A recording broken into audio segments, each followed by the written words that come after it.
नमस्कार मैत्रिणीनो, कशा आहात? मजेत ना? तर मी आज कैरीचं पन्हं बनवलेलं आहे. कच्च्या कैरीपासून हे बनवलेलं आहे.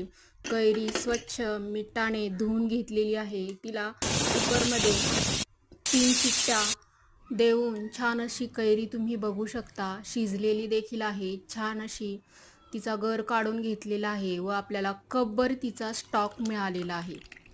हा स्टॉक मी एका एका बरणीमध्ये मी हा स्टॉक स्टोअर करून ठेवणार आहे महिनाभरासाठी व जेव्हा लागेल तेव्हा आपण कैरीचं पन्हं बनवू शकतो. मी इथं आता 2 पळी कैरीचा हा स्टॉक घेऊन कैरीचं पन्हं तयार करत आहे. मी त्याच्यामध्ये 2 चमचे साखर ॲड करणार आहे. तुम्हाला हवं तर तुम्ही गूळ देखील घालू शकता. असं आपलं कैरीचं पन्हं इथे तयार आहे.